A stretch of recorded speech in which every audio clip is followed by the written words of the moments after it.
My goodness, thank you so much. Wow.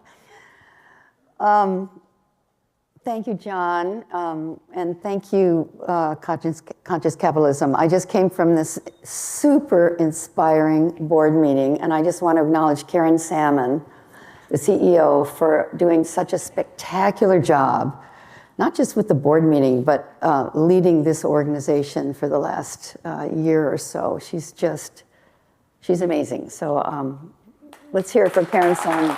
Please.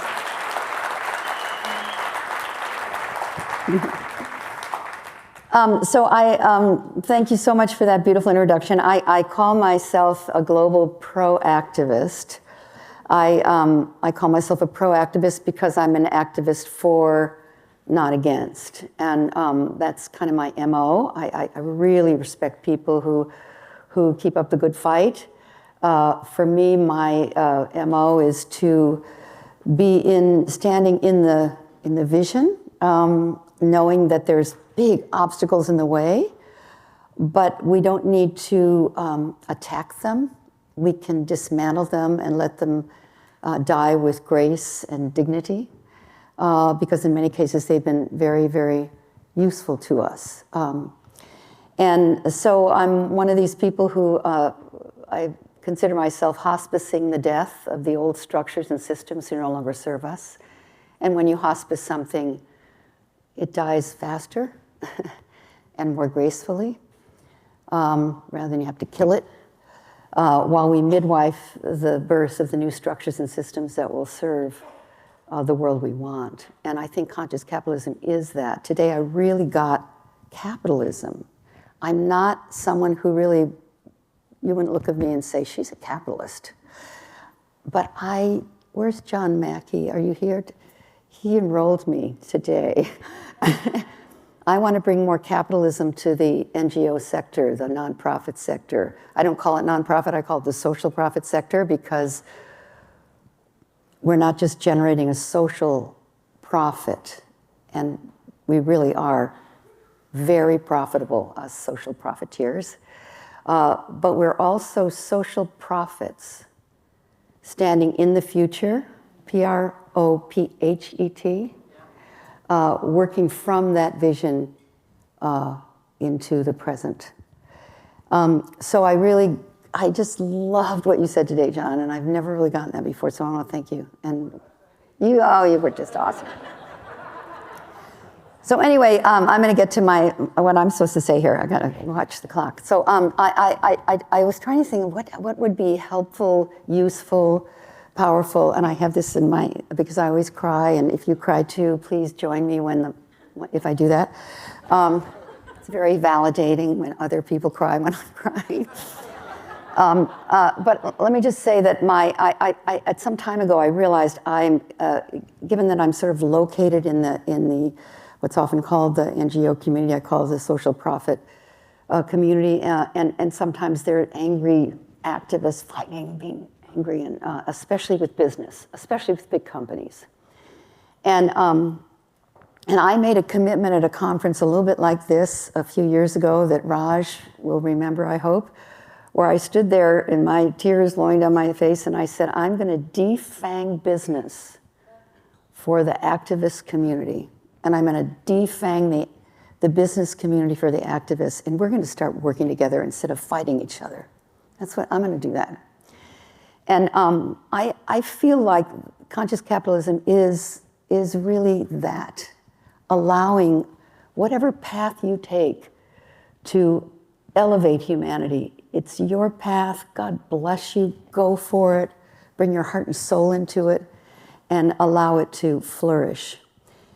And so let me tell you what I thought might be useful. I'm going to tell you a prediction, 2 prophecies, and a metaphor. The prediction comes from the great Buckminster Fuller. And most people here aren't of the same age that I am, so you may not know that Buckminster Fuller was an engineer, an architect, a futurist, a humanitarian, a really remarkable man who invented the geodesic dome that cools and heats itself without any energy. He invented an electric car in 1949. seeing the end of fossil fuels coming. He was really a man born well before his time. And he was a huge teacher for me. And in a conversation or a conference where I was sitting where you are and he was on the stage, in 1978, which dates me, I know some of you weren't even born, I was a young woman just like Bucky Fuller is like hung the moon, and listening to every word he said, and mostly not understanding most of what he said, but loving who he was. And you know how there's a wonderful Emerson quote, who you are speaks so loudly, I can't hear the words you're saying. Have you ever been with someone like that? Their message, you can't even remember it, but that's the way I was with Buckminster Fuller. He loved life. He loved the intellectual integrity of the universe. And he said in 1978 on the stage in Marin County, California I'll never forget it, he said, humanity has crossed a critical threshold, and he put his arm out like this. And he said, we now live in a world where there is clearly enough for everyone everywhere to have a healthy and productive life. And when he said enough, I remember I got a Kundalini thing going up my spine. I started to cry. My hands started to perspire. I started to shake. And then he said, the world has had probably for a long time sufficient resources to have everyone everywhere have a healthy and productive life. And that threshold has clearly been crossed recently, he said in 1978, meaning maybe 50 or 100 years before, because Bucky spoke in long, huge swaths of time. That was the way he thought. And somehow, I didn't understand much of what he was saying. I didn't even understand that, but it went right into my gut, my soul, my cells. And then he said, and I'm not talking about an amount of anything. I'm talking about a way of being and seeing the world. And he said that will move us, this threshold, from a paradigm of scarcity, a lens of scarcity that we don't even know we have, an unconscious, unexamined lens of scarcity, where we believe there's not enough to go around. So we have to get as much as we possibly can to make sure that the people we care about are not left out, because somebody's going to be left out. And that immediately creates an us and a them. And we'll help the people who are left out after we have way more than we need. But you kind of even know what that is, because there's not enough to go around and somebody's always going to be left out. And he called that a you or me paradigm, a paradigm of scarce resources, a paradigm of scarcity. He said that paradigm is no longer valid. Maybe it never was, but certainly in 1978, not valid. So he said we now need to move from a you or me way of seeing the world. Either Nate here in the front row makes it at my expense, or I make it at his expense. And that's the belief system that we operate from, a you or me paradigm, to, on this side of the line, to a you and me paradigm. Nate and I can both make it at nobody's expense. He said that's a completely different world, a completely different set of relationships, a completely different set of assumptions.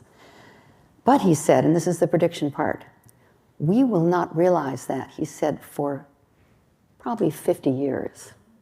He said that in 1978, because the systems and structures of the human civilization that we've created is rooted in a you or me understanding of the world. The economy is clearly rooted in a you or me understanding of the world. But also education is rooted in a you or me understanding of the world, he said. He said governance is rooted in a you or me understanding of the world.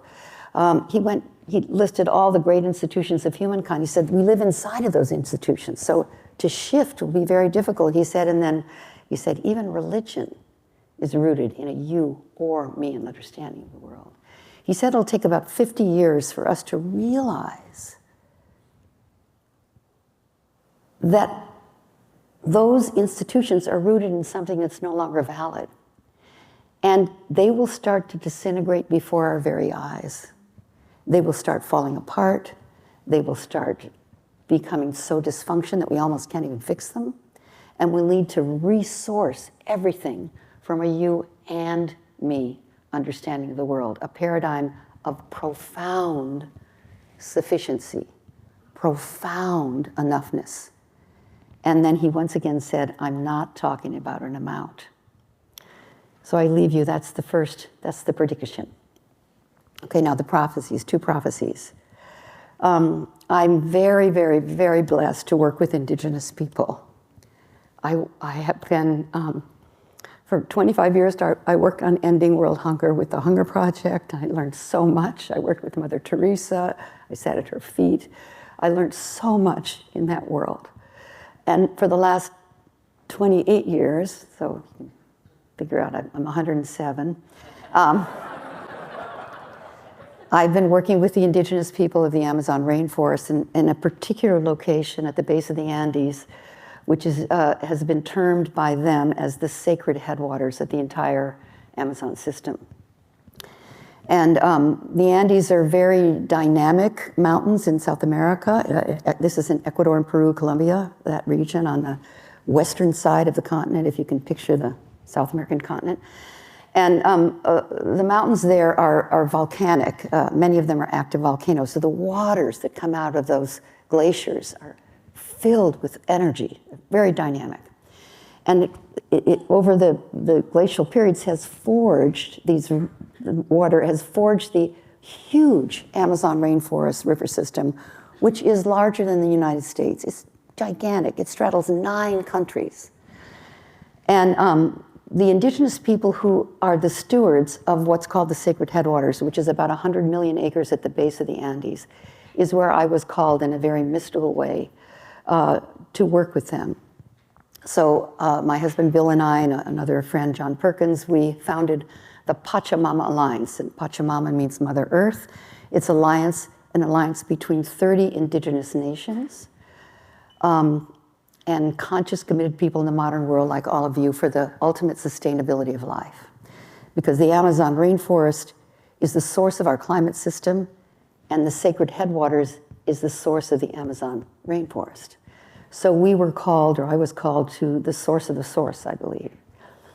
And working with the Achuar, the Shuar, the Shiwiar, the Zapara, the Kayapo, the Shipibo, these are the indigenous people we work with, is not a piece of cake. It's not easy. They have their problems. But the way they see the world is critical and very instructional. And they have a prophecy called in the Andes and the Amazon called the Eagle and the Condor prophecy. And I won't tell you the whole thing, but one of the beautiful things about their prophecy is that right around now, in the year 2000, we end the Pachakutik of dominance and darkness, which they say was a 500-year period beginning around 1497, if that rings a bell, 1492. That might ring a bell. The beginning of 1500s to the year 2000. They called it the Pachakutik, which is a 500-year cycle of dominance and darkness, where the mind dominated the heart of humanity, where the mind became so finely tuned that it took over and the heart was diminished in its power. And that the next Pachakuti, which we're moving into now, the next 500 years, that's what they call the Pachakutik eras, will be the Pachakut of balance and light. Balance and light, that sounds a lot better, doesn't it? Especially for them. But the prophecy says that for the moving from the Pachakutik of darkness and dominance and darkness to the Pachakuti of balance and light, there will be a huge disruption. And this has been told for millennium, for thousands and thousands of years, that Pachamama, their word for Mother Earth, will need to humble all her creatures by huge climactic events. This has been prophesied for millennia, about the year 2000 to about year 2050. Earthquakes, fires, floods, volcanic eruptions, huge weather changes, This has been prophesied for thousands of years in oral traditions in Indigenous people. They've been expecting this. And the purpose, they say, of this tumultuous period where the climate is literally shaking the very foundation of life itself, is for Pachamama to humble all her creatures so they find their rightful relation with her for the next Pachacuti, the Pachacuti of balance and light. So that's prophecy number one. And I find it very helpful. It's a prophecy, it's not true or false, but I find it helpful. The next prophecy, prophecy number two, is from the Baha'i people and also has been, comes from the Cherokee people. They never talk to each other about this, but that prophecy, I see Ron counting his head, I've told this before to some of you, is the prophecy about the first century of the third millennium. That's this one. We're only 23 years in to the third millennium. If you look at the long view, this was not just the year 2000, a new year, or not just a new decade, not just a new century, a new millennium. And they have prophesied that the new millennium, the first century of the third millennium, would be a century when the bird of humanity, which has a male wing and a female wing, will have been flying for hundreds of years with primarily the male wing fully extended in all of us, while the female wing in the bird of humanity, would be folded in just a little bit and not quite fully expressed yet. While the male wing, because it is fully expressed, will need to become quite overdeveloped, in fact, quite muscular, and ultimately almost violent to keep the bird of humanity afloat. Thus, we will be flying and have been flying in circles for hundreds and hundreds of years. But in the first century of the third millennium, the female wing of the bird of humanity in all of us will fully extend itself so the male wing can finally relax a little bit in all of us, and the bird of humanity will soar. So that's prophecy number two. And now a metaphor. My Indigenous partners of the Amazon, during COVID, most of them didn't get sick, but they really, really felt and communicated that COVID, the pandemic, was actually an announcement. They called it an announcement. And they said that somewhere deep in the primordial longing of our species, the human species, we've been longing, yearning for some time for something powerful and sacred enough to disrupt the way we were living. We're trying to do it ourselves, but we've become so powerful on this planet that we couldn't disrupt the way we were living. And so the earth, our mother, everything comes from the earth, the stage, the computer, the chairs, it all comes from the earth, including the virus. And the virus only made one species of the millions of species on this planet sick. Only one got sick, us. And they say that pandemic, the COVID pandemic, was a gift from the mother, that it wasn't happening to us, it was happening for us. Yes, people died. Yes, people suffered. Yes, it was terrible. Yes, it was the least suffered the most. All those things being true. From the long view, it was a sign, an announcement that we need to rethink, reimagine, reenchant, resource, redesign, recreate, reset the way we're living. And I call that COVID period when we all got sick, pretty much. I got sick, maybe you got sick, it's still here. Morning sickness. Morning sickness, if you've had a baby, and I know some of you probably had many, if you don't know you're pregnant, you think you're sick. You're throwing up in the morning. You can't figure out why your moods are so weird. You need to take a lot of naps. And then you go to the doctor to find out what's wrong with you, and you find out, oh my God, I'm gonna have a baby. Oh my God, this is awesome. I hope I throw up tomorrow morning too. This is super cool. You have a context, you have a vision, you understand what's happening to you. And I suggest, it's just a metaphor, and metaphors always break down eventually, but they're interimly useful, as our friend Carolyn Bucklew says. I think it's morning sickness for a species that's pregnant with a new way of being, a new kind of human being, and that it's going to be a painful, long pregnancy. And not every pregnancy produces a child. And birth is messy and bloody and it hurts.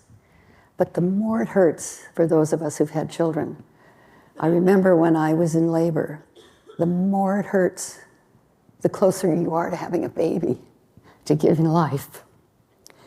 So I think that's where we are.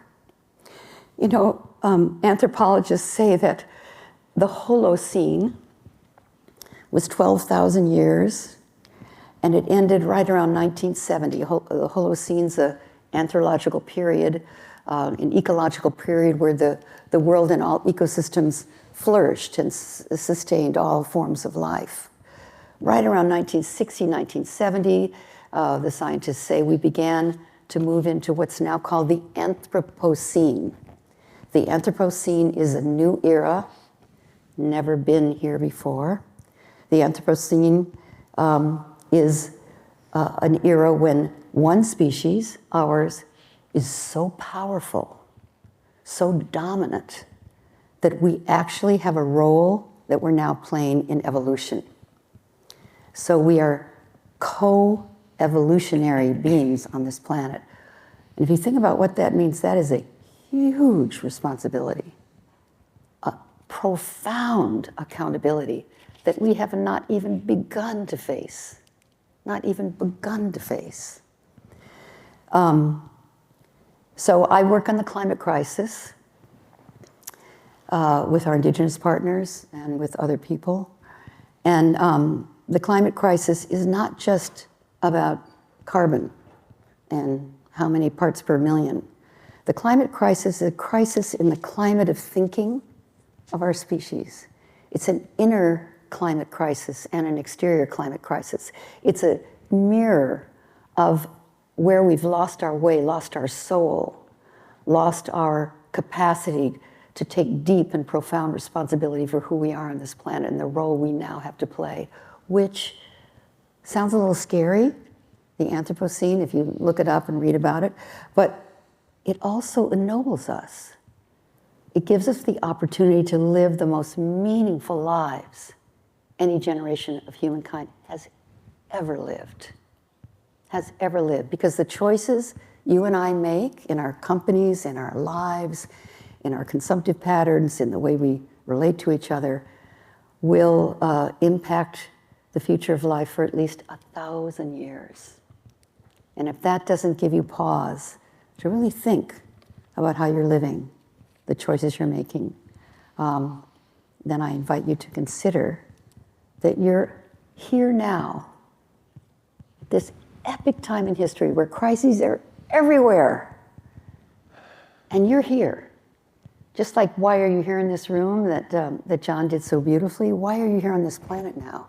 I say if you're born now, you have a role to play, because everybody's got to get on the field. This is an all hands on deck time. And your role may not be a big role. It may not be a small role. It's just your role. And if you play it with the passion and heart and love that I can feel in this room, your life and our world will be the one that we want, the one that we dream of. As Charles Eisenstein says, the more beautiful world we all know is possible. So game on. It's not happening to us, these crises. Perhaps they're happening for us. Consider that, and God bless you all. Thank you.